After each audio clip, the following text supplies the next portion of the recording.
नमस्कार, देवभूमि समाचारों में आप सभी का स्वागत है। मैं हूं आपके साथ रक्षंदा खान। आगे आप मेरे साथ देखेंगे उत्तराखंड की तमाम छोटी बड़ी खबरें विस्तार से, लेकिन एक नजर हेडलाइंस पर। ठंड के माहौल में कांग्रेस के स्टार प्रचारकों के दौरे से गरमाई सियासत। 30 स्टार प्रचारकों की सूची जारी, चुनावी रण में उतरकर करेंगे प्रचार प्रसार। 4 फरवरी को अल्मोड़ा में प्रधानमंत्री नरेंद्र मोदी करेंगे वर्चुअली जनसभा को संबोधित। कार्यकर्ताओं को देंगे जीत का मंत्र, प्रत्याशियों के समर्थन में होगा प्रचार। उत्तराखंड में फिर बदला मौसम का मिजाज, पहाड़ी इलाकों में बर्फबारी और मैदानों में बारिश से बड़ी ठंड। प्रदेश में 48 घंटे के लिए येलो अलर्ट जारी।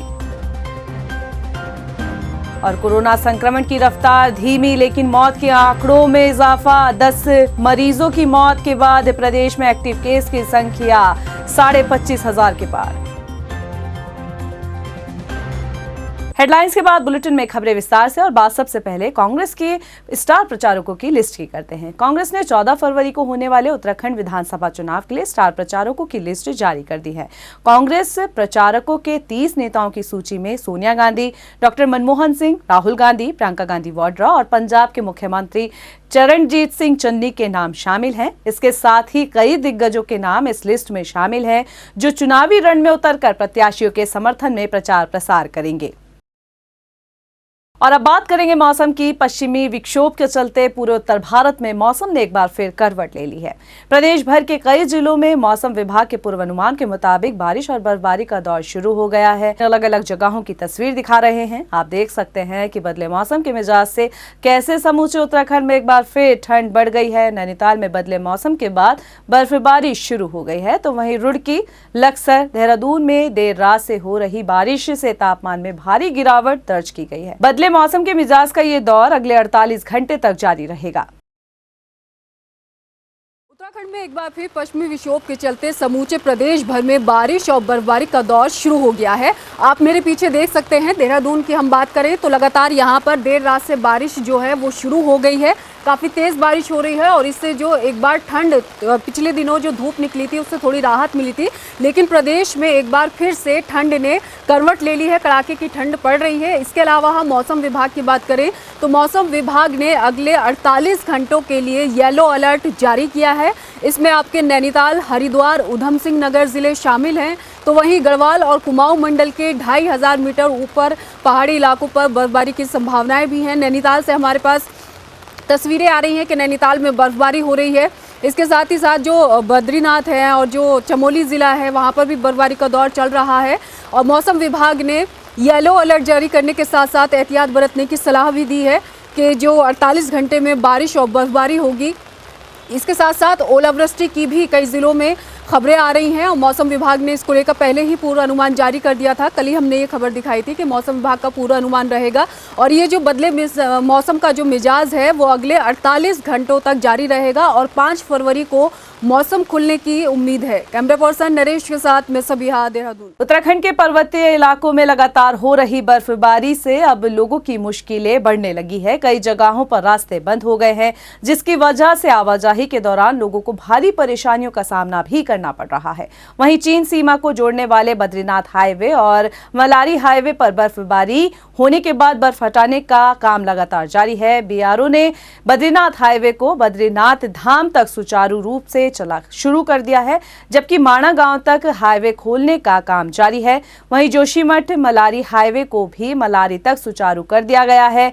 वहीं भारी बर्फबारी के कारण तापमान -15 डिग्री तक पहुंच चुका है, जिसकी वजह से बर्फ हटाने में भी काफी दिक्कतों का सामना करना पड़ रहा है। तो उधर कुमाऊं मंडल में भी भारी बारिश का सिलसिला जारी है। बता दें कि बर्फबारी के साथ बारिश भी हो रही है। इस वजह से यहाँ पे फसलों को काफी नुकसान हो रहा है। जानकारी है कि यहाँ पर फसलों को नुकसान होने से किसान परेशान हैं। आपको बता दें कि हमारे संवाददाता ने मौके पर जाकर जायजा लिया। उत्तराखंड में जहां एक तरफ कोरोना मामलों में गिरावट दर्ज की जा रही है, तो वहीं दूसरी तरफ कोरोना संक्रमित मरीजों की मौत का आंकड़ा भी लगातार बढ़ता जा रहा है। बीते रोज प्रदेश में 2081 कोरोना मरीज जो है वो मिले हैं, जबकि 10 कोरोना मरीजों की मौत भी हुई है। कोरोना के सबसे ज्यादा केस 761 देहरादून से ही सामने आए हैं। वहीं प्रदेश भर में 25,560 एक्टिव केस हो गए हैं। प्रशासन की तरफ से लगातार कोविड नियमों का पालन करने की अपील की जा रही है। एक तरफ जहां भाजपा ने अपना चुनावी महाअभियान शुरू कर दिया है, तो वहीं अब प्रधानमंत्री नरेंद्र मोदी कार्यकर्ताओं में जोश भरने का काम कर रहे हैं। सदन में बजट पास होने के बाद पीएम मोदी ने देश भर के भाजपा कार्यकर्ताओं से आत्मनिर्भर भारत और बजट पर वर्चुअली संबोधन किया। तो आइए इस रिपोर्ट में आपको दिखाते हैं कि प्रधानमंत्री नरेंद्र मोदी ने अपने संबोधन में क्या कुछ कहा है। बीते रोज संसद में बजट पेश किया गया। बजट के बाद मिलीजुली प्रतिक्रियाएं देखने को मिली। किसी ने इसे चुनावी बजट बताकर निराशाजनक कहा, तो किसी ने तारीफ भी की। लेकिन आज प्रधानमंत्री नरेंद्र मोदी ने बजट और आत्मनिर्भर भारत पर भाजपा के कार्यकर्ताओं को संबोधित किया और कहा कि देश में बजट की सराहना हुई है। पीएम मोदी ने कहा कि ये बजट देश को आधुनिकता की तरफ लेकर जाएगा। भारत का आत्मनिर्भर बनने के साथ साथ इसकी नींव पर ही आधुनिक भारत का निर्माण करना भी बेहद जरूरी है। इस बजट में देश को आधुनिकता की तरफ ले जाने की दिशा में कई महत्वपूर्ण कदम हैं। वहीं प्रधानमंत्री नरेंद्र मोदी ने अपने संबोधन में उत्तराखंड का जिक्र करते हुए विकास कार्यों का खाका जनता के सामने पेश किया, जिसमें पर्वतमाला प्रोजेक्ट की जानकारी देते हुए पीएम मोदी ने कहा कि उत्तराखंड सहित देश के हिमालयी राज्यों में पर्वतमाला प्रोजेक्ट से काफी फायदा होने वाला है। उत्तराखंड के सीमावर्ती गांव में बुनियादी सुविधाओं का विकास होने के साथ ही सड़कों का जाल बिछाया जाएगा। साथ ही सीमाओं से लगे ग्रामीण इलाकों में एनसीसी कैंप भी लगाए जाएंगे। उत्तराखंड में गंगा नदी के किनारे नेचुरल फार्मिंग कॉरिडोर तैयार किया जाएगा। इसके अलावा प्रधानमंत्री नरेंद्र मोदी ने उत्तराखंड से जुड़े कई विकास के मुद्दों का जिक्र किया। बीते रोज पेश किए गए बजट में भी राष्ट्रीय रोपवे विकास कार्यक्रम की घोषणा की गई, जिसके बाद उत्तराखंड में बेहतर कनेक्टिविटी की उम्मीद जागी है। हमारे अनेकों सीमावर्ती गांव टूरिस्ट स्पॉट बन सकते हैं। वहां हम अच्छे प्रकार से होम स्टे का एक पूरा नेटवर्क खड़ा कर सकते हैं। अब हमारा उत्तराखंड देखिए, उसकी सीमा ऊपर के गांव, हमारा लेह लद्दाख देखिए, हमारा अरुणाचल देखिए। ये वाइब्रेंट विलेज प्रोग्राम इन सभी गांवों को बहुत मदद करेगा। चुनावी लिहाज से देखा जाए तो पीएम मोदी ने प्रदेश की जनता को साधने की कोशिश की है। हालांकि प्रधानमंत्री का उत्तराखंड से हमेशा ही गहरा लगाव रहा है, लेकिन जिस तरह से एक दिन पहले बजट में उत्तराखंड के लिए खास घोषणाएं की गई, तो वहीं अगले दिन यानी कि आज प्रधानमंत्री नरेंद्र मोदी ने बीजेपी कार्यकर्ताओं के साथ ही जनता को लुभाने का हथकंडा भी अपनाया। Time TV bureau report. वहीं प्रधानमंत्री नरेंद्र मोदी के आत्मनिर्भर अर्थव्यवस्था पर वर्चुअली संवाद पर सीएम पुष्कर सिंह धामी का भी बयान सामने आया है। सीएम धामी ने कहा, आम बजट को ऐतिहासिक बताते हुए कि आम बजट आगामी 25 सालों की रूपरेखा तैयार करता है और ये तय करता भी है कि इस बजट से उत्तराखंड को भी लाभ मिलेगा।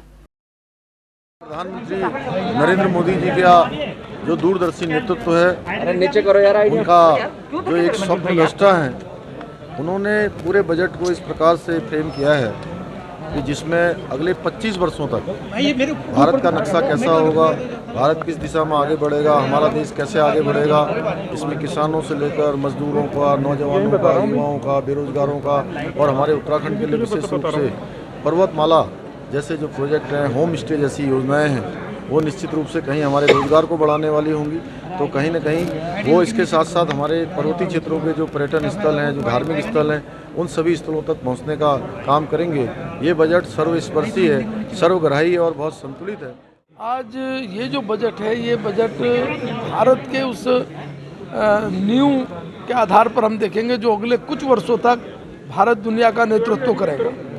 आज युवाओं को किस प्रकार से स्वावलंबी बनाएं, किस प्रकार से अन्य रोजगार से जोड़े, महिलाओं को स्वावलंबी बने, रोजगार से जुड़े, किसानों को जहां एक मजबूत आधार मिले, उनकी इनकम बढ़े, गांव की अर्थव्यवस्था कैसे बढ़े, गांव का विकास कैसे हो, नगरों का इंफ्रास्ट्रक्चर कैसे बढ़े, ये यानी पूरी तरीके से ये बजट एक अगले 25-50 साल की नींव के आधार पर हम देख सकते हैं।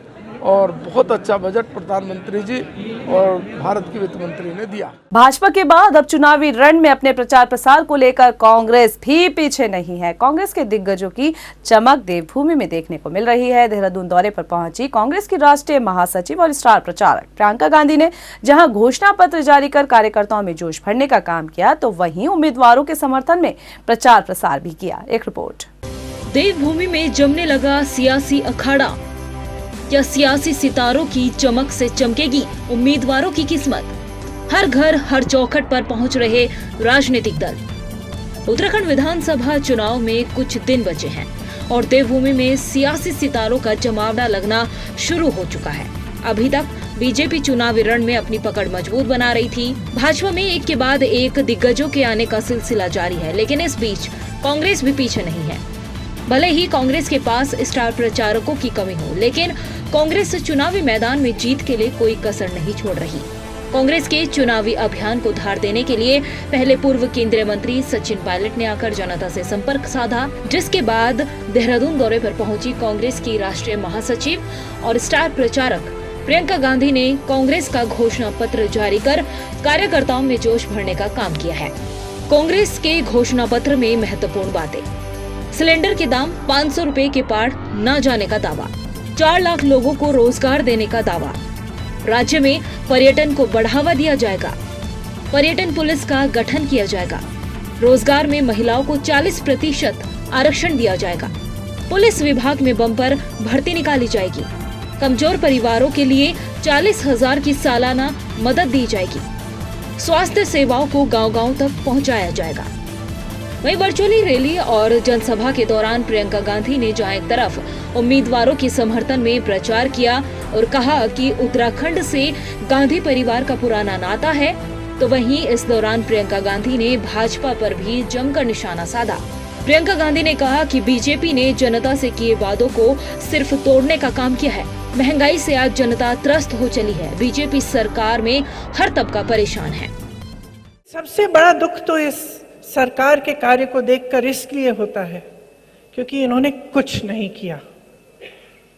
इन्होंने जितने बड़े बड़े वादे आपको दिए, जितनी आशा से, उम्मीद से आप सबने इनका समर्थन किया, उसको तोड़ दिया है। जहां जहां मैं जाती हूं बहुत स्पष्ट होता है कि पिछले 5 सालों में कुछ काम नहीं किया गया। पिछले 5 सालों में सिर्फ जो आपकी उम्मीदें हैं वो टूटी, जो आपको वादे किए थे वो टूटे। सभी राजनीतिक दलों के सियासी सितारे देवभूमि में चुनावी माहौल गरमाने के लिए पधार रही हैं। 14 फरवरी से 2 दिन पहले तक ये गर्माहट अब यूं ही बरकरार रहने वाली है। जनता को लुभाने के लिए खूब दावे और वादे भी किए जा रहे हैं। अब देखना ये होगा कि इन वादों के सहारे नैया पार हो पाएगी या नहीं। Time TV bureau report. वहीं प्रियंका गांधी के उत्तराखंड दौरे को लेकर बीजेपी प्रदेश अध्यक्ष मदन कौशिक का बयान भी सामने आया है। उन्होंने लड़की हूं लड़ सकती हूं वाले नारे पर तंज कसते हुए कहा कि उत्तराखंड में कांग्रेस ने एक भी महिला को टिकट नहीं दिया। साथ ही उन्होंने कहा कि कांग्रेस शासित राज्यों में पेट्रोल के दाम 100 से पार है। वहीं कांग्रेस के घोषणा पत्र पर निशाना साधते हुए उन्होंने कहा कि ये सिर्फ एक दिखावा है, छलावा है। अपनी हार को देखते हुए कांग्रेस ने झूठा पत्र जारी किया है। उन्होंने कहा लड़की हूं लड़ सकती हूं, 40% टिकट लड़कियों के लिए। वो यहां जरूर बताएं कि उत्तराखंड में कितने % टिकट दिए हैं उन्होंने महिलाओं को।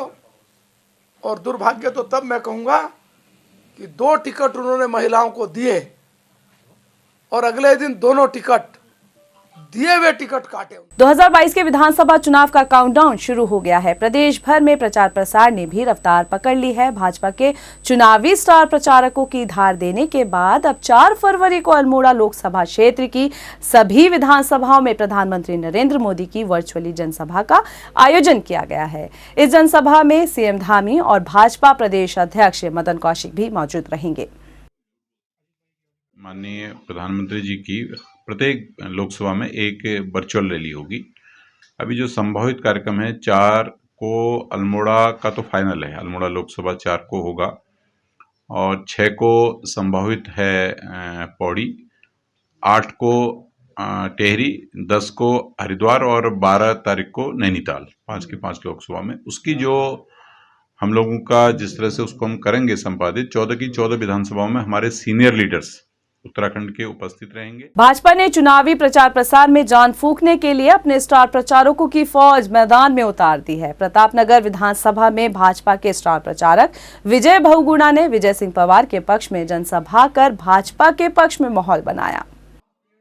भारतीय जनता पार्टी के जो उम्मीदवार हैं वो लोकप्रिय उम्मीदवार हैं, उन्होंने काम किया है और हम अपने काम पे वोट मांग रहे हैं। 6 महीने की सरकार ने काम किया, वोट मांग रहे हैं।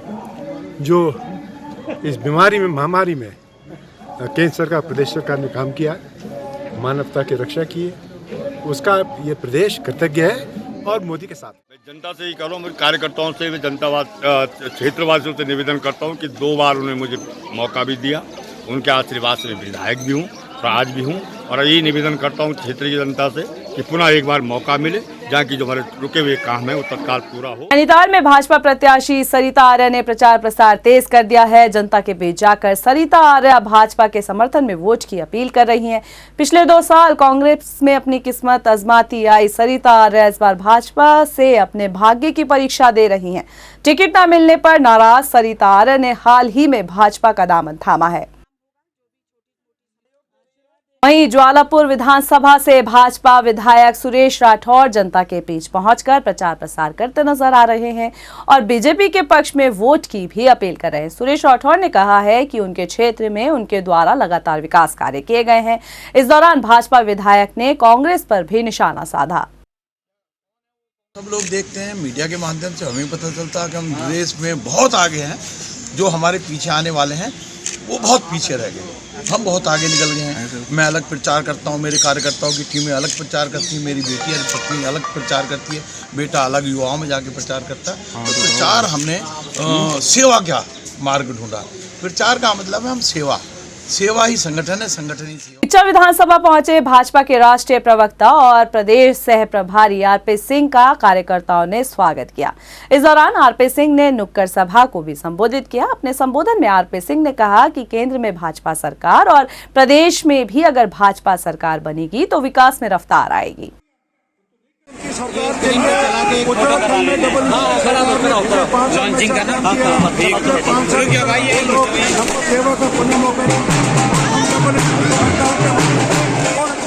भाजपुर से कांग्रेस प्रत्याशी यशपाल आर्य ने चुनावी जनसभा को संबोधित किया। इस दौरान यशपाल आर्य ने जनता से कांग्रेस के पक्ष में वोट करने की अपील की, साथ ही प्रदेश की मौजूदा भाजपा सरकार की विफलताओं को भी गिनाया।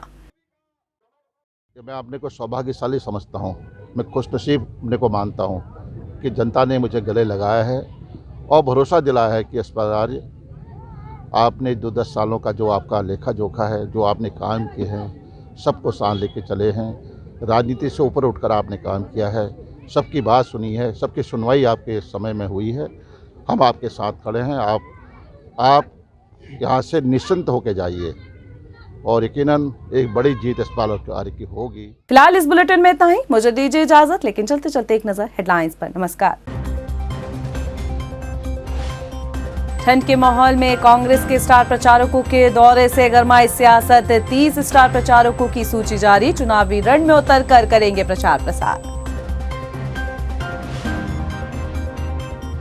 4 फरवरी को अल्मोड़ा में प्रधानमंत्री नरेंद्र मोदी करेंगे वर्चुअली जनसभा को संबोधित। कार्यकर्ताओं को देंगे जीत का मंत्र, प्रत्याशियों के समर्थन में होगा प्रचार। उत्तराखंड में फिर बदला मौसम का मिजाज, पहाड़ी इलाकों में बर्फबारी और मैदानों में बारिश से बड़ी ठंड। प्रदेश में 48 घंटे के लिए येलो अलर्ट जारी।